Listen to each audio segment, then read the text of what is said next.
Am I the a-hole for telling my cousin that she's the reason my husband and I have reconsidered adoption? I, 33 female, have had fertility issues for the past couple of years with my husband, 35 male.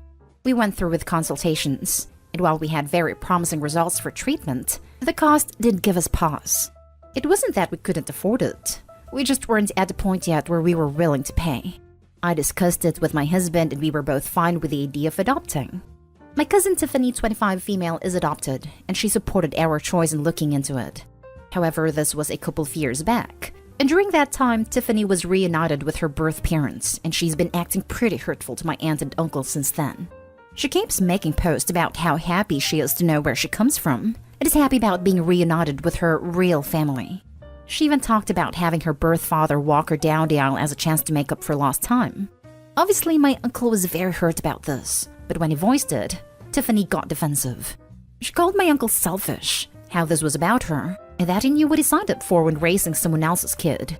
Then before the pandemic hit, Tiffany moved closer to where her bi mother lived, so they could make up for lost time. And Tiffany kept making post after post about all the fun she was having meeting relatives, and how she called/video chatted with each of her bi parents multiple times a week. Meanwhile, she barely texted back my uncle and aunt once a month. I could tell how heartbroken my aunt and uncle were. They tried to give Tiffany her space, and a few times they said anything, she accused them of being selfish and unsupportive. I think the biggest thing that broke them was when Tiffany promised to come by for my aunt's birthday. COVID restrictions were lifted, and was even given the money to travel to them, but then never showed up.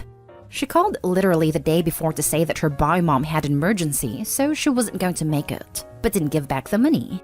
I am completely disgusted by Tiffany's behavior. And while I haven't completely ruled out adoption entirely, I did want to give medical-assisted conception a try. My husband supported this, and we are now currently expecting. After we made our announcement, Tiffany messaged me asking why I would spend thousands on creating a child when I could help one who already existed. I tried to play it off, but Tiffany kept pressing, and calling me a bad person when there are so many children who desperately need a home and overpopulation. It got to the point where she was pissing me off, and I just came clean and said that her behavior towards the people who loved and raised her was the reason. Tiffany got really upset, but I didn't care. However, her parents are now starting to say that I was wrong, so am I the a-hole? Now for the top comments. Not the a-hole. I'll say it loudly every time. If you insist on pushing people past the polite answer, you may get an answer you don't like. You have only yourself to blame if the truth hurts you then. Agreed. Not the a-hole. People need to learn to read a room. And if you keep pushing for a different answer than the one given, you need to be prepared to have some hard truths tossed in your face. 99% of the time when people are being polite and giving vague answers, it's for your own good, and just go with that. This. Seriously, when people learn that you stick your head in the lion's mouth, you can't expect them to pretend to be vegan. Not the a-hole. Your cousin is actually horrific. I'm adopted, and I would never, ever, even ever pull some crap like this. I'm sorry that she's such a selfish person, that she soured the idea of adoption for you. This was my thought. I feel really bad that adoption is tainted for them because it can be a wonderful thing. Just like having your own biological child, things can go wrong. But that doesn't mean it's always gonna be horrible. Still definitely not the a-hole. And I'm sorry they have to deal with a family member like this. Not the a-hole. Even though it wasn't a nice thing to say, you're still right. It's the truth. Why would you want to adopt a kid if they could end up like her? She's ungrateful and selfish. She abandoned a set of parents who love her and gave her a good life all these years for some people she barely knows, just because they're her real parents. I think her real parents are the ones who raised her and taught her everything she knows. She doesn't know her bio parents, and they could easily be a part of a cannibal cult. You were definitely in the right to say what you said. I'm wishing you good luck with the fertility situation. I'm hoping you're able to have a healthy child or adopt one who will love you forever. Now for the next story. Am I the a-hole for not wanting to raise my new sibling? I am a 24-year-old woman who just finished my bachelor's degree and started my first professional job. I had a rough childhood growing up. My father was an alcoholic, and my mother didn't really want to be a mom, and she was out partying all of the time. My sister is 16 now, and I feel like she's my kid. We were left alone for days, and even weeks at a time when I was growing up. My sister was much younger than me, so I took over the role of being a parent to her. I was the one who washed her hair and helped her with her homework and held her when she cried and made sure she had food to eat. My parents never did any of that for us. When I was 16, something happened at my parents' house that made me fear for both my safety and my sister's safety, so I moved out and took her with me. My parents didn't care.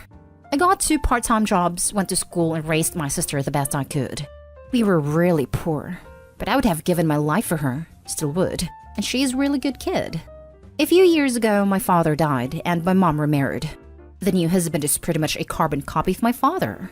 After my father's death, my mom reached out to me for the first time in years, and she said she wanted to be back in my sister's life. I didn't really want to, but my sister wanted to, so I did it for her. At first it was okay, but my mom is back into D's, and her new husband is just as bad if not worse. The problem is my mom and her new husband had a little girl. She is 6 months old now, and apparently they're doing the same things that she and my dad did with me and my sister, leaving her alone for hours at a time. I was not aware of this, but I have to say I'm not surprised.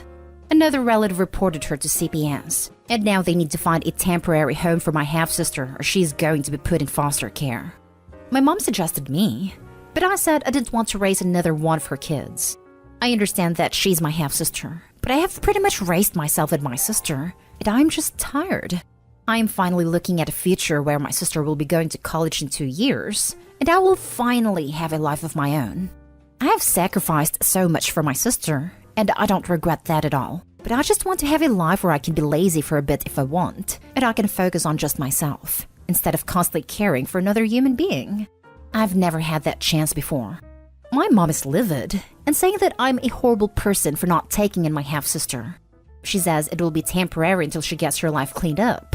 But this woman has never had her life in order. I know if I take my half-sister, I will be raising yet another child, and I won't have a chance to live a life of my own until I'm over 40. I do feel awful about my half-sister ending up in foster care, and I do want to be a part of her life. I just don't want to be a parent to her. Am I the a-hole for saying no? Edited to add, I did try to shelter my other sister as much as possible about what was going on in our home. She was 7.5 when we moved out, so she doesn't remember a lot about what happened, and we weren't in contact with our mother until 2019. So I just kind of brushed off her questions and said that our parents weren't mentally well, and I thought we would be better on our own.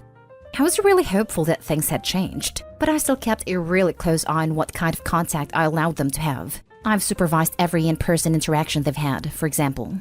I did talk to her tonight and gave her the whole truth, and while she was upset to learn it, she definitely understands a lot more about what happened, and why we're not going to have contact with our mother anymore. As for the relative who reported her to CPS, she is not in the position to take on a baby due to a chronic health condition that is growing progressively worse. Not an a-hole. I love how she calls you horrible when she's the one not fit to be a parent. That is not your responsibility. You've already done more than enough. It's time to live your life. You probably should go back to no contact though. I feel like she's going to start bothering you about this. This pretty much sums up her relationship with me for most of my life. She never takes responsibility for anything, and it seriously drives me crazy. I've tried to shield my sister as much as I could from this mess, to the point that I omitted a lot of things that happened, and she can't remember since she was little when I moved out and took her with me. But we've sat down for a long talk, and I think she understands now why I was reluctant to get back in contact with our mother. I know she's upset about the situation, but I think she finally sees why I went no contact for years, and why it's a good idea to go back to that from now on. Maybe someday our mother will get her act together. I doubt it. But until then, no contact is the best and healthiest option. Your half-sister is young and cute enough to be adopted. Tell your mom to give her up since she wants another person to raise her. You are not a holoby. Parentification is a form of mistreatment, in which a child is forced to take on a parental role for their sibling. Your childhood was stolen from you, and now you're facing the prospect of having to relieve that trauma.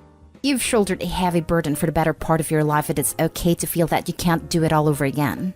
After having had a role of primary provider and caregiver placed on you for so long, nobody can reasonably blame you for finally taking time to focus on your own emotional well-being. Your half-sister has been placed in a horrible situation, but putting yourself in another one wouldn't be healthy for either of you. Thank you. I really needed to read this. I haven't had a chance to go to therapy or work on my emotional baggage. I plan to in the future now that I have benefits and a steady income. But just having someone tell me that it's understandable to feel like I do does make me feel like less of an awful person.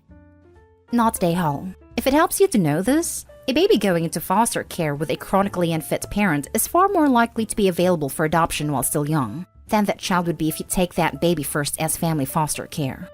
If you take the baby, the state kind of assumes that you are willing to do this as the largely unpaid babysitter for your mother for extended periods of time if and until she ever gets herself straight. If there are no family foster care options available, and the child goes directly into foster care, she is most likely to be placed with a family who is willing to do foster to adopt and is hoping to do foster to adopt. And the incentive on the part of the state is to follow the actual rules and guidelines for how long they have to make a permanent placement plan for this child. Which means, long story short, if you refuse to take the baby, she's far more likely to be adopted by another family. Next story. Am I the a-hole for telling my parents they should watch my brother if they won't replace the things he destroyed? I'm 16 female. I have a Nintendo Switch and a good few games and cartridge instead of installed on it because I bought it secondhand. Animal Crossing, Mario Kart, Mario Party, Just Dance 2020, and a few others. I also have a 2.5-year-old brother who is obsessed with the toilet, flushing it every chance he gets. Sometimes he puts some tissue down it to watch it go down. You can probably already tell where this is going. This morning, he was being really quiet, but the toilet was still flushing every few minutes, and he was giggling every few minutes, so we assumed he was fine and just playing with the toilet again. So, he came into the sitting room from the bathroom. Note, we live in a bungalow but it's quite big, and said, "Opie, look," and made me follow him to the bathroom, where the AC&H, Mario Kart, and Just Dance cases were empty the bathroom floor. I immediately asked him where he went and he pointed at the toilet and grinned. I went to my parents. Dad was working, work from home, and my mom was cooking dinner, and said he's just flushed my games down the toilet, one of which being my favorite. My mom just called him in and said that was wrong and try not to do it again and sent him to go play again. When I asked what about the games I've lost, my dad spoke up and suggested I save to get them back, and that they can't afford to replace them for me. I said in response to that, you should watch Brother better than if you weren't going to bother replacing what is ruined. They think I'm the a-hole for this, and I've been in my room sulking all day and being sad that I can't play Animal Crossing and won't get a new one anytime soon. Am I the a-hole? Not an a-hole. Flush your brother down the toilet. Then tell your parents they should save up for a new one since you can't afford to replace him right now. Lol, do you have a younger sibling, and was this something you fantasized about in the past? I'm so mad I want to downvote you, but you made me laugh. Dang it. Not an a-hole. Also, I'd refuse to watch him from this point on. Not your problem. Your parents are massive a-holes here. How often do they make you watch him? Do they pay you to watch them? Watching your brother is not your responsibility. Also, keep your bedroom door locked to keep him out even if you're not in your room. Also, don't leave your stuff around the house for him to get a hold of. I'd show them your post so they can read it, and the replies that will inevitably state that they are a-holes. They don't make me watch him very often, usually only once or twice a day. Since the pandemic started, they ask me to watch him while they go to the shop since he won't put a mask on for longer than half an hour yet. And neither parent drives, so it's 2 buses and an hour grocery run. I also can't lock my bedroom door. There's no key. Last story is titled, Am I the a-hole for refusing to take my nephew in for a few days to give my sister a break? My sister's eldest son is 20 and has special needs. He's mentally and physically disabled, so everything needs to be done for him, including helping him walk around. Now that honestly wouldn't be a problem for me, 33 male, but the issue is his behavior. Because my sister gives him everything, he is very spoiled. He's practically glued to his tablet and watches videos all day long. Even when it's time to eat, change him, or get ready for bed, he will throw the biggest tantrums and throws things around until he gets his tablet back.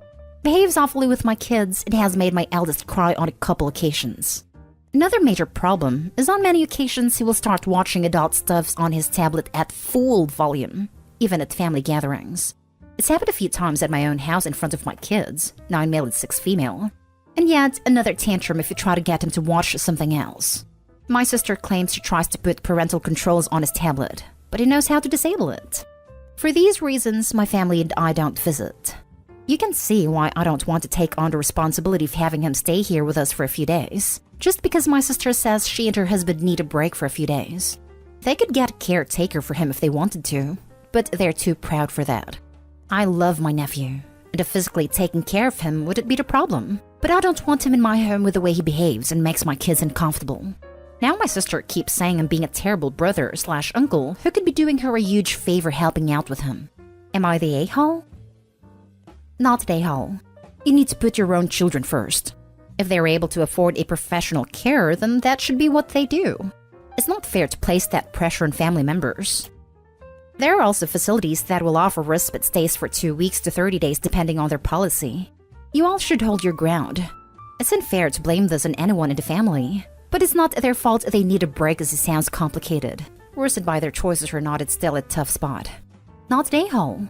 Edited to include that COVID policies might complicate this now depending on your location status, but it is normally available. Not the a-hole. Especially because of the way he acts around the kids. It's completely understandable you don't want that in your home. The adult videos thing is so gross too. It really is, and it's become more of a problem recently. Now, it doesn't matter where they are, he will absolutely watch without a care.